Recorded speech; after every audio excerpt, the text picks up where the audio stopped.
네, 여러분 안녕하십니까? 한 주간의 글로벌 이슈를 몰아보는 주간 글로벌 인사이트 10월 첫째 주 글로벌 열쇠말입니다. 지금 만나보시죠.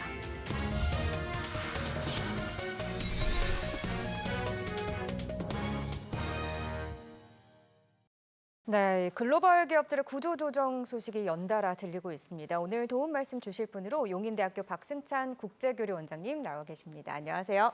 맞습니다. 네. 지금 빅테크 기업들의 구조조정 바람이 정말 거세게 불고 있는데 이게 지금 어느 정도라고 볼 수 있습니까? 이게 지금 뭐 올해만 그런 건 아니고요. 예. 이제 구글, 뭐 아마존, 메타, 그러니까 여러분 이름만 들으면 다 아시는 미국 이 빅테크 기업들이 이미 2023년부터 그다음에 2024년 대규모 감원을 시작했는데 이게 이제 올해 들어서도 수시로 이제 수백 명 규모로 지금 진행이 되고 있다라는 것들이 있죠. 좀 몇 개 대표적인 테크 기업들 좀 사례를 좀 들어보면요. 우리가 이제 마이크로소프트, MS죠.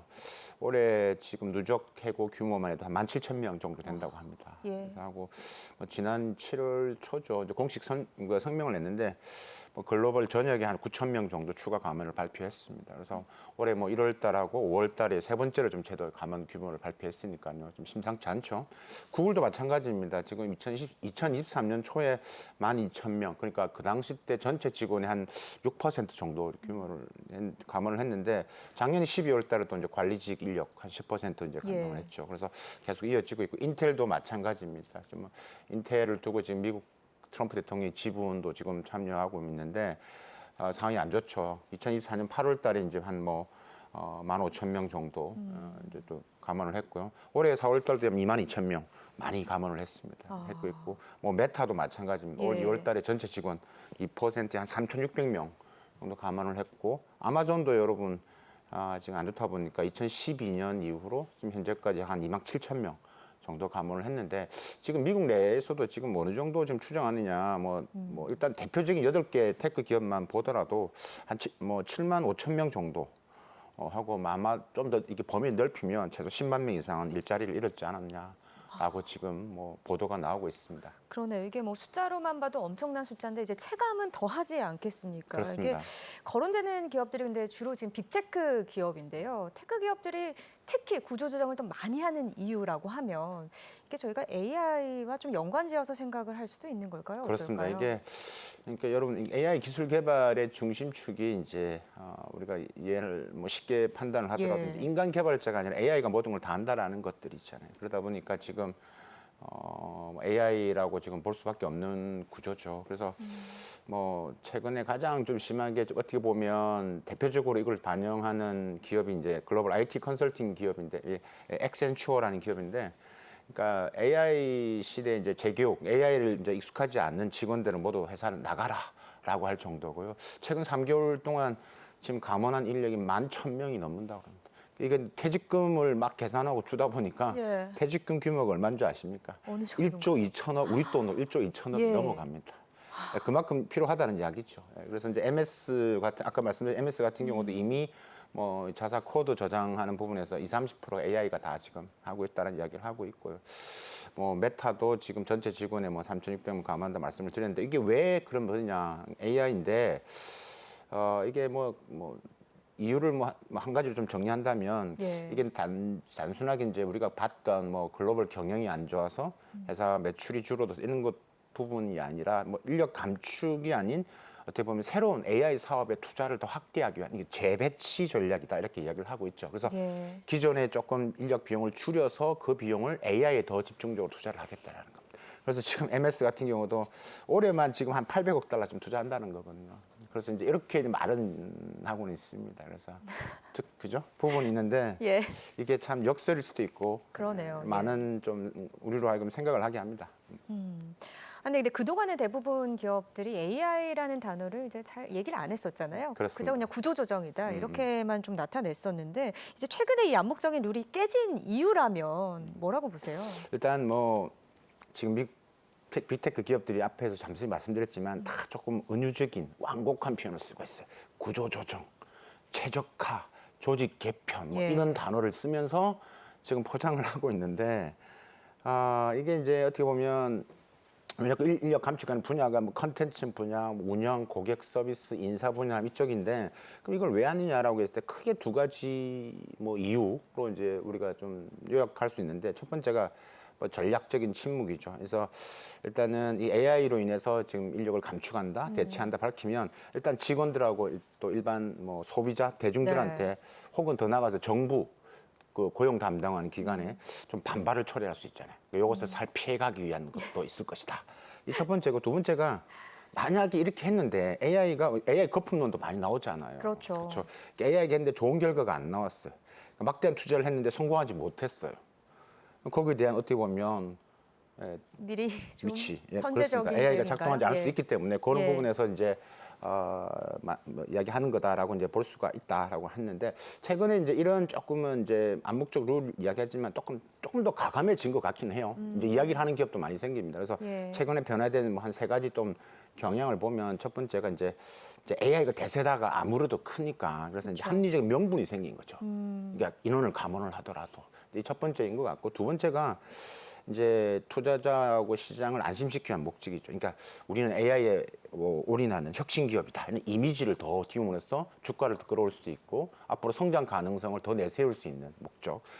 세 번째가 이제 AI가 현실 속으로 다가왔다. 우리 챗봇 있고 그다음에 생성형 AI, 휴머노이드 로봇 네. 이게 이제 확실히 우리 현실 속에 다가왔기 때문에 이런 명분을 가지고 이제 이런 식의 이제 대외적으로 이제 구조정을 하고 이야기를 하는 기업들도 점점 많아지고 있는 추세입니다. 이게 인공지능이 이렇게 일자리 시장에 영향을 끼치게 된다면 앞으로 이 규모가 어느 정도 될 거라고 좀 예상을 하세요? 파장이 궁금하네요. 그럼요. 이게 참 사실 우리가 이걸 예측을 참 하기 쉽지 않은데 이게 인공지능이 이제 앞으로 우리 일자리를 좀 뺏어갈 것이라는 생각을 많이 했었지 않습니까? 예. 정부도 좀 고민을 많이 하고 있고 우리 국내 여러 기관에서도 지금 계속 이제 이런 여러 데이터를 돌리고 있고 지표를 지금 좀 발표를 하고 있는데 일단 뭐 한국은행에서 자료를 좀 보면 국내 일자리 중에 한 12%가 AI가 지금 아마 대체될 가능성이 높다라고 지금 이야기를 하고 있고 예. 뭐 KDI죠 한국 그 개발연구원이 좀 보고서를 냈는데 그러니까 AI하고 로봇을 활용한 기술이 전체 일자리의 이제 한 38.8%인데 이게 앞으로 이제 점점 70% 이상 업무가 대체 가능할 수 있다라는 분석이 나오는 거죠. 이 근거는 뭐냐고 하니까 그러니까 국내 AI 전문가 인터뷰했던 내용들을 같이 기반을 합니다. 그리고 뭐 시력, 청력, 뭐 정밀, 동작, 뭐 문제 해결, 그러니까 한 45개 있는 요소 예. 업무를 이제 수행할 수 있는 수준인데 여기서 데이터를 보면 더 놀랍습니다. 5년 뒤에는요. 지금 AI 대체 비율이 지금 70%에서 98.9%까지. 그다음 현재 일자리 한 89.8%는 예. 업무의 90% 이상은 대체 가능하다라는 거죠. 그러니까 그러면 많은 분들이 궁금하실 때 그럼 어떤 분야가 그러니까요. 어떻게 할 것이냐라 예. 궁금해하실 거 아니겠어요. 예. 지금 그래서 보고서에서 이렇게 얘기를 하고 있습니다. 그러니까 우리가 셰프라고 하죠. 주방장 같은 분들, 그다음에 요리 연구가 뭐 패스트푸드 종업원, 뭐 냉난방 설비 조작원, 뭐 바리스타 이런 분이 100% 자동화가 가능하다라고 하고 반면에 이제 뭐 의회 의원이라든가 뭐 고위 공무원 제가 이런 말을 하니까 또 우리 젊은 친구들 공무원에 또 많이 응시할까 봐 걱정이 되긴 하는데 우리가 이공계 쪽으로 더 많이 가야 되는데 그죠? 그래서 항공기 조종사, 작가 이런 부분에서는 직무 네. 자동화 비율이 좀 낮게 지금 나오고 있습니다. 뭐 이것뿐만 아니라 지금 뭐 KDI나 뭐 한국노동연구원이 뭐 여러 가지 토론회를 또 이야기를 진행을 했거든요. 예. 그래서 예. 뭐 최근에 했던 토론회를 보면 뭐 국내 일자리 중 12%에 해당되는 341만 개 어마어마하죠. AI 기술로 대체될 가능성이 높다라는 네. 연구 결과를 발표를 했습니다. 저희 뭐 예전에도 이 일자리 관련해서 어떤 직업이 대체될 것이냐 막 이런 얘기도 좀 그렇습니다. 나누고 막 계속 그랬었잖아요. 있어 나왔었죠. 예. 근데 이게 사실 좀 잔인한 질문 같긴 합니다만 이게 사실 일자리는 내 생계와도 관련이 있기 때문에 이제 내 문제로 인식이 되면 궁금하지 않을 수가 없을 것 같은데 이게 인공지능발 해고가 연차가 높은 경력직하고 신입이 있다면 좀 어느 쪽이 더 위험하다고 보세요? 많이 궁금해하실 것 같아요. 예. 사실 제가 쭉 보면서 이게 뭐 저도 이제 여러 이제 관심을 가지고 계속 이제 보는 입장에서 보면 사실 여러 전문가들마다 좀 다른 의견을 갖고 있습니다. 그러니까 어떤 전문가는 경력직이 더 위험하다. 어떤 전문가는 신입 사원이 더 위험하다. 그런가요? 다르게 이야기를 예. 합니다. 그러면 그 첫 번째 말씀 이게 경력직이 더 위험하다라고 말을 하는 분들의 의견을 좀 종합해 보면 크게 두 가지 이유가 있습니다. 첫 번째는 아무래도 새로운 기술을 습득해야 되잖아요. 그러니까 아무래도 젊은 층이 빠르다라는 것들이죠. 예. 그렇기 때문에 고숙련 좀 숙련자라든지 이런 분들은 숙련공 같은 경우는 자기 경험과 어떻게 보면 기술에 의존하는 경향이 있잖아요. 그러다 보니까 이제 AI는 아시겠지만 이 워낙 기존에 있던 데이터, 그다음에 이런 것들이 다 축적됐기 때문에 더 그렇다라는 거고. 또 이게 그 숙련자들의 또 인건비가 높잖아요. 그러니까 예. 해고 위험성이 또 높을 수 있다라는 거고요. 그러네요. 신입사원이 더 위험하다는 부분을 말씀하신 분들은 이게 이제 앞으로 뭐 여러 가지 뭐 전문가분들 이런 말씀을 하십니다. 그래서 뭐 아무래도 챗GPT라든지 AI 뭐 에이전트, 개인 비서 같은 경우는 주로 신입 사원분들이 하시기 때문에 요걸 다 AI가 대체한다. 그렇기 때문에 신입 사원들이 더 힘들다. 일자리 구하기가 더 이제 채용을 하지 않는다라는 이야기죠. 예, 그렇기 예. 때문에 뭐 경력자가 만약에 AI 기술까지 습득을 하면 적은 비용으로 효율을 더 높일 수 있으니까 그런 부분도 있는 것 같고 그래서 이제 이게 이제 우리가 흔히 이런 전문 용어를 쓰는데 이 숙련 기술자가 그러니까 신입 사원들 일자리를 더 만들어서 사다리 역할을 해줘야 되는데 그 사다리를 걷어 차버리는 거죠. 그러니까 사다리 걷어차기라는 걸 하는데 그게 더 확산될 그러니까 이제 밑에는 없어지고 자꾸 예. 경력직만 없어지는 그런 가운데가 지금 맞습니다. 네, 그러네요. 그래서 이제 뭐 스탠포드 교수님이 이런 말 연구 결과도 하나 했는데 이분이 AI가 초급 개발자는 덜 고용하고 뭐 중간급 개발자를 더 고용하게 될 것이다라는 이런 연구 결과도 발표를 했기 때문에 결론적으로 좀 의견은 다양하다. 다양하지만 어쨌든 뭐 다가올 변화에는 분명히 크든 작든 영향은 피할 수 없는 추세로 보이긴 합니다. 근데 또 한국도 예외가 될 수 없잖아요. 사실 그런 맞습니다. 흐름들도 좀 보이고 있는 것 같기도 하고요. 예. 예, 한국도 뭐 비슷한 이 추세로 가고 있는 건 사실인 것 같습니다. 그래서 전 세계가 AI 혁신 뭐 물결이고 뭐 이다 보니까 한국 테크 기업도 다 지금 AI 하지 않습니까? 예. 그래서 거센 구조 조정 바람이 좀 불고 있다. 뭐 카카오, 쿠팡, 하물며 게임 업계까지도 영향을 미치고 있고요.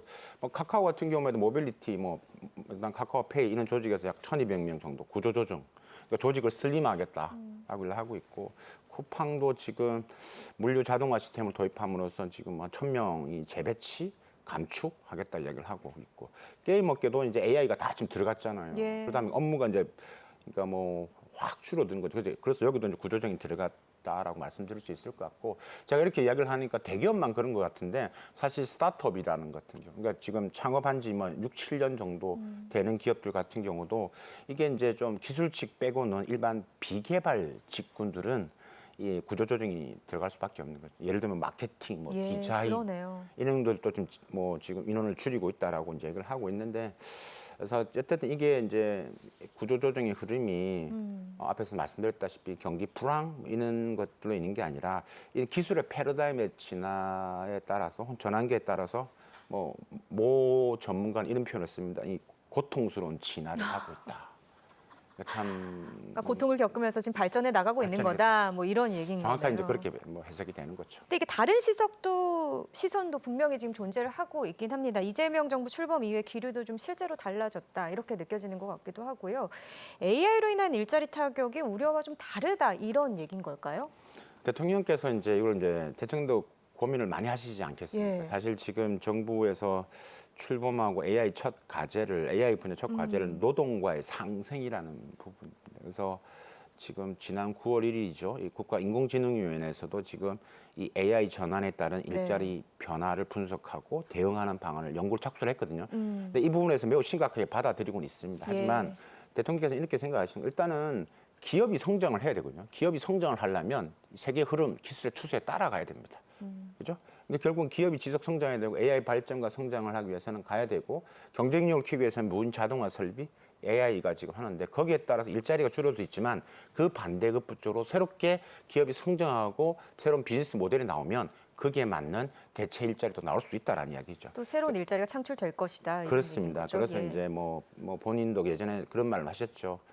경기도지사 할 때 뭐 스마트 공장을 가봤는데 많이 바뀌었지만 인력은 더 늘어났다고 하더라라고 얘기를 하고, 또 통계적으로 지금 기업당 2.4명이 늘었다라는 이야기는 있지만 어쨌든 이게 이제 보고서가 이제 이 대통령실 차원의 혹은 관심을 가지고 있고, 예. 이 AI가 우리나라 산업 전반에 지금 미치는, 노동시장 전반에 미치는 영향을 좀 분석을 하고 이런 여러 가지 상관관계, 그다음에 거기에 따른 새로운 어떤 일자리 창출, 대체일이 어떻게 되는지에 대한 좀 더 명확한 비전과 또 그런 방향성을 또 이렇게 만들어 나가는 게 정부의 역할이고 그런 가이드라인에 따라서 기업도 따라가는 부분이라고 그렇죠. 생각이 듭니다. 예.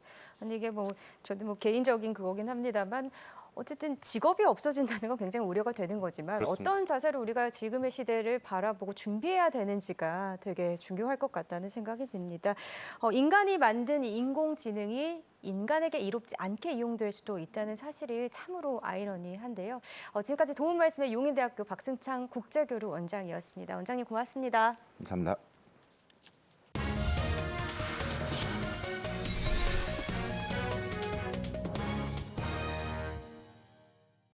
네, 올 여름 아시아 곳곳이 정치적 격변에 휩싸였습니다. 연세대학교 국제학대학원 고영경 디지털통상연구교수와 이야기 나눠보겠습니다. 교수님, 안녕하세요. 네, 안녕하세요. 네.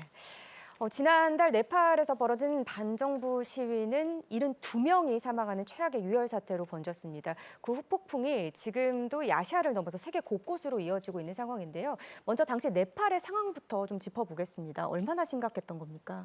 예, 말씀해 주신 대로 굉장히 많은 사상자가 일어났습니다. 이틀 동안 벌어진 시위로 이제 경찰관 3명을 포함해서 72명이 사망을 하였고요. 2,000명 이상이 다쳤습니다. 특히나 이번 사태가 촉발된 원인은 이제 소셜 미디어, 예. SNS를 차단하면서 젊은이들이 이제 폭발했다라고 하는데요.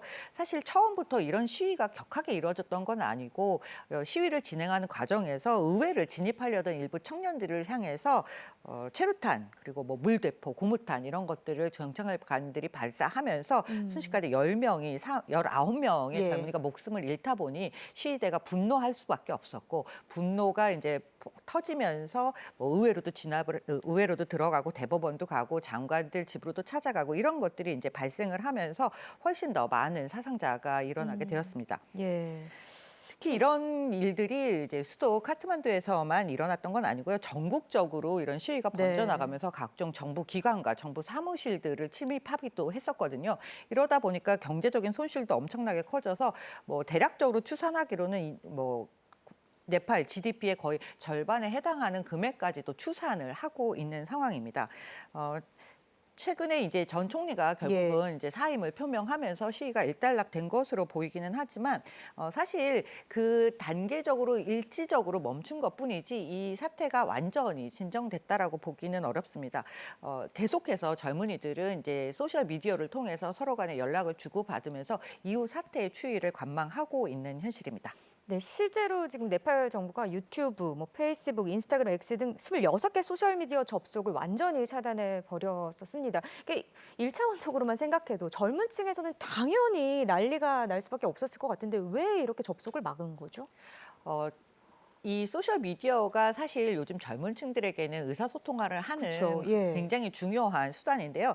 특히 네팔에서 이 소셜 미디어가 갖는 위상이 대단합니다. 왜냐하면 그 해외에 나가 있는 근로자들도 굉장히 많고 하다 보니까 이것이 중요한 서로 간에 의사소통하는 수단일 뿐만 아니라 연락망이죠. 연락망 이상의 이제 뭐 예. 송금을 한다던가 뭐 생사 확인을 한다던가 안부를 전하고 이런 여러 가지 역할들을 하는데요. 이 소셜 미디어를 통해서 사실은 이제 굉장히 고위층들 잘 사는 사람들의 자녀들이 어떻게 살고 있는지가 이제 드러나는 계기도 되지 않습니까? 그렇죠. 예. 그걸 보면서 젊은이들이 굉장히 분노를 하게 되었는데요. 그러다 보니까 이 소셜 미디어를 통해서 이 상황들이 전달이 된 거예요. 그러니까 부유층들은 굉장히 전체적으로 소득 수준을 보면 네팔 친구들이 그렇게 잘 살지 못하고 있는데 이들이 이제 럭셔리한 브랜드들의 이제 뭐 상자를 막 쌓아놓고 그런 모습들이 계속 보이다 보니까 이제 젊은 층들이 분노하게 되고 특히나 이제 국회의원들이라든가 이런 소위 말하는 네포티즘이라고 하죠. 예. 족벌 정치들을 가지고 있는데 그 자녀들을 우리가 네포키즈라고 하는데 이들의 생활상이 그대로 드러나면서 젊은이들 사이에서 분노가 촉발이 되었고 이것이 소셜 미디어를 타고 나가면서 정부가 대응하는 게 가장 원초적으로 소셜 미디어를 차단하면 이런 분노가 멈추지 않을까. 예. 그래서 원초적으로 그런 그 조치를 취하게 되는데 이 명분이 그닥 통할 리가 없는 것이죠. 분노를 가라앉히기에는 너무나 크게 확산이 되었고 또 예. 소셜 미디어를 차단하는 것이 어떻게 보면 민주주의를 가로막는 소통을 가로막는 그런 것으로 인식이 되었기 때문에 젊은이들이 받아들이기 어려웠습니다. 그렇죠. 또 상대적으로 박탈감도 또 들었을 것 같고요. 이런 키워드들이 좀 떠오를 것 같습니다. 그러니까 SNS 차단은 불씨가 된 것뿐이고 근본적인 원인을 돌아보면 양극화, 부정부패에 대한 분노가 아니었나 이런 생각이 듭니다. 네팔의 부패가 얼마나 뿌리 깊었던 건가요? 말씀드린 대로 아까 일부 층이 예. 그런 이제 엄청나게 뭐 부유층의 삶의 모습을 보여줬다라고 하는데 그것이 실제로 받아들여질 때 이렇게 크게 확폭증이 됐을 때에는 빈부 간의 격차가 굉장히 큰 것이거든요. 1인당 GDP, 네팔의 1인당 GDP가 이제 한 1,500달러 미만 정도 되는데 이것은 남아시아 중에서도 아프가니스탄 다음으로 어려운 예. 상황인 거예요. 게다가 그냥 단순히 소득 수준만 낮은 것뿐만 아니라 젊은 층들의 실업률이 굉장히 높습니다. 사실 네팔의 젊은 층의 인구가 거의 절반, 그러니까 30세 미만의 인구가 절반을 넘는데 그중에 20%가량이 직업을 갖고 있지 못하고 사실 실업률이 이렇게 높다라는 건 실질적인 삶의 현장으로 들어가면 정규직에 포함되는 일자리를 가지고 있는 사람들이 굉장히 적다는 뜻이거든요. 그렇죠. 예. 예, 그뿐만 아니라 네팔 안에서 일자리를 가질 수 있는 기회가 굉장히 적다 보니까 해외로 나가서 일을 하고 있는 사람들이 굉장히 많습니다. 그러니까 세 가구 중에 한 가구는 해외에서 일한 송금을 받아서 거기에 의존해서 살고 있는 삶을 영위하고 있는 거예요. 먹고 살기 힘든 곳이 예. 많다는 얘기죠. 예. 심지어 한국에도 네팔에서 온 이주 노동자들이 굉장히 많거든요. 네. 이렇게 빈부 격차가 크다 보니까 상당히 어려운 상황이 있고 단지 내가 못 사는 것뿐만 아니라 빈부의 격차도 큰데 거기에 이 빈부 격차를 촉발하는 또 다른 요인은 상당한 부패에 있다고 보는 것이죠. 그러니까 이 젊은 층들이 볼 때는 나 혼자 못 사는 것만의 문제가 아니라 구조적으로 잘못되어 있는 문제가 이 빈부 격차를 확대시키고 있는데 예, 예. 그 구조적인 문제의 가장 핵심적인 고리 중에 하나는 정치가 잘못되어 있고 이 정치가 잘못된 것이 결국은 부패의 문제로 일어났기 때문에 우리가 아무리 열심히 노력해도 그런 기제를 갖기가 어렵다라고 보고 있는 것입니다. 네, 이 핵심 원인을 잘 파악을 해야 될 것 같은데 사실 네팔보다 한 발 먼저 청년들이 거리로 뛰쳐나왔던 나라가 인도네시아였습니다. 여기도 또 들여다보면 다른 원인이 있었죠. 예. 예, 인도네시아도 이제 비슷한 문제였는데요. 인도네시아도 겉으로 보기에는 사실 처음에는 이 빈부 격차가 심해지는 문제, 빈부 격차를 촉발했던 가장 아주 대표적인 사건이 있었습니다. 부패에 연루된 차관의 집을 급습했더니 엄청나게 많은 뭐 스포츠카도 나오고 예. 현금도 나오고 또 거기에 하나 더해서 국회의원들에게 굉장히 많은 주택 보조금을 지급하고 있었던 겁니다. 사실 자카르타 집값이 비싸기는 하는데요. 그렇다고 월별 보조금을 일반 소득 수준에 해당하는 사람들의 뭐 10배 이상에 해당하는 금액을 주택 보조금으로 준다라는 것이 받아들이기 굉장히 어려웠던 것이거든요. 예. 그렇게 해서 시위가 시작이 되는데 시위하는 과정에서 경찰 장갑차가 배달원의 오토바이를 치여서 사망하는 일이 발생했습니다. 항상 이런 트리거가 하나씩 있게 마련인데요. 예. 네팔에서도 마찬가지고 그런 사건들을 보면서 엄청나게 많은 시위대가 분노에 휩싸이게 되었고 이것이 좀 더 비폭력적이라기보다는 굉장히 폭력적인 사태로까지 이어지면서 시위가 확산되기도 했습니다. 네, 네팔하고 인도네시아 경제 상황은 사실 좀 차이가 있긴 하잖아요. 인도네시아 같은 경우는 세계 16위 경제 대국인데 인도 같은 경우는 지난해 경제 성장률 보면은 지금 이 같은 경우는 조금 다른 면모를 보이고 있기 때문에 이걸 어떻게 저희가 좀 봐야 되나 싶기도 합니다. 네, 네팔 같은 경우는 1인당 GDP, 예. 1인당 소득 수준이 1,500달러 정도라면 인도네시아 같은 경우는 1인당 GDP가 5,000달러에 가깝습니다. 그러니까 예. 소득 수준의 차이가 일단 어느 정도는 있는 것이죠. 그렇죠. 최빈곤 국가라고는 하기는 어렵고 G20 중에서는 인도 다음으로 인도네시아가 가장 높은 성장률 5.3%를 작년에 기록을 했습니다. 그리고 GDP 전체 규모만 예. 따져보더라도 세계 한 16위 정도 되기 때문에 상당히 큰 경제 대국인데요. 그러면 지금까지는 경제 성장을 잘 해왔다라고 생각했지만 사실 이 성장의 어떤 과실을 누가 많이 가져갔는가에 대한 문제가 있는 것이죠. 아까 네팔에서 청년층의 실업이 굉장히 높아졌다라고 예. 말씀을 드렸는데 인도네시아에서도 비슷하게 현재 청년들의 실업률이 굉장히 높아지고 있습니다. 그리고 이들이 앞으로 새로운 더 좋은 직업을 가지리라는 희망이 약간씩 꺾이고 있는 과정이었고요. 특히나 지금 대통령이 추진하고 있는 많은 정책들 중에서 실질적으로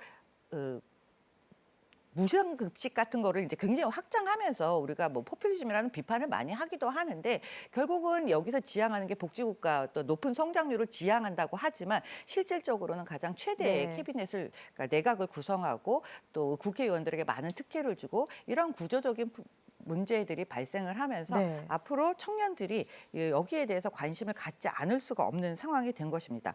게다가 이런 그 경제적인 불안감에도 불구하고 정부가 내놓는 방침 또는 해결책이 그렇게 건설적으로만 보이지 않는 거죠. 일단은 재무부 장관을 교체를 했습니다. 재무부 장관을 교체를 해서 시장에 안정된 시그널을 주고 싶어 했는데 재무부 장관이 나와서 이야기하는 것은 우리가 앞으로 성장의 드라이브를 더 많이 걸겠다고 했어요. 그리고 확장 재정을 이야기했습니다. 그렇다라면 이것이 결국은 빠른 성장률로 이어질 거라고 기대를 하겠지만 또 외부에서 보는 시각들은 전혀 그렇지 않은데요.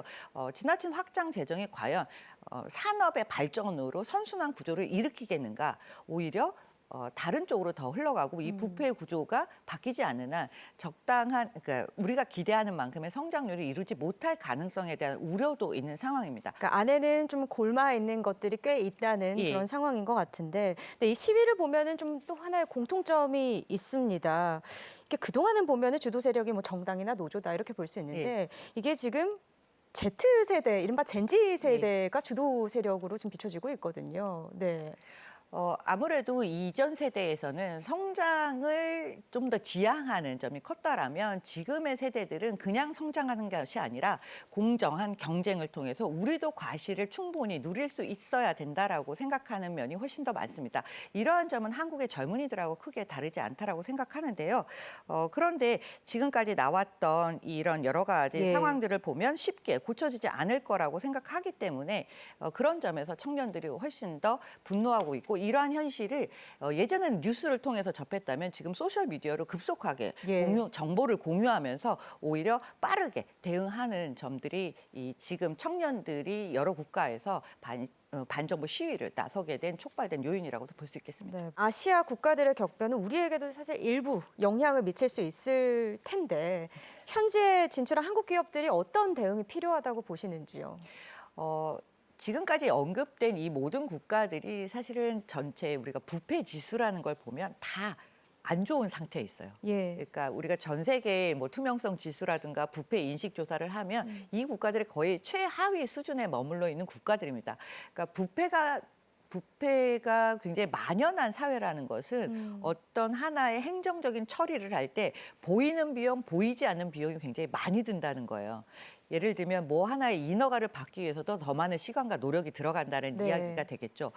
그런데 이런 구조적인 모순을 해결하기 위해서 많은 청년들이 시위로 나가는데 이걸 한국에서 뉴스로만 보다 보면 굉장히 공포심이 들게 마련입니다. 맞아요. 저기 나가서 과연 사업할 수 있을까? 저 상태가 마치 전시에 준하는 상황은 아닐까라고 느껴지지만 실제로 민간에서 돌아가는 생활들은 일상의 생활들은 그대로 이어지고 있습니다. 그러니까 가장 중요한 건 저런 국가에서 우리가 사업을 안 할 수는 없는 거예요. 이미 진출해 있는 국가들도 다 나가 있는 기업들이 많이 있기 때문에 공포로 받아들이지 말고 저런 시위가 한 단계 더 나아가기 위한 시민사회의 적극적인 반응이라고 생각을 해야 되는 것이 중요하고요. 그리고 저런 상황에서 변하는 모습들을 굉장히 면밀하게 관찰하면서 대응을 해야 되는데 한계 기업이 일일이 대응을 이런 정치적인 리스크를 대응하기는 굉장히 어렵습니다. 그러다 보니까 정부와 민간이 손을 잡고 발빠르게 정보를 취득하고 그리고 저기에 대해 이런 상황의 변화에 정보를 빠르게 습득할 수 있는 그런 채널들을 만들어서 대응하는 것이 가장 중요하고요. 이럴 때에는 저런 시민 전체 사회의 목소리에도 굉장히 귀를 기울이는 것이 중요합니다. 마치 정부의 편을 들거나 그런 섣부른 행태를 보이지 않는 것도 굉장히 중요하거든요. 그래서 전반적으로 리스크 관리라는 측면에서 대응을 하는 것이 중요합니다. 관리 측면이 중요하다라는 말씀을 해주셨습니다. 기회 불평등을 끊어내겠다는 청년들의 외침, 이제는 그 목소리에 진정으로 귀를 기울여야 할 때입니다. 지금까지 연세대학교 국제학대학원 고영경 디지털 통상 연구교수와 이야기 나눴습니다. 교수님 고맙습니다. 네, 감사합니다. 지금까지 10월 첫째 주 글로벌 인사이트였습니다. 시청해주신 여러분 고맙습니다.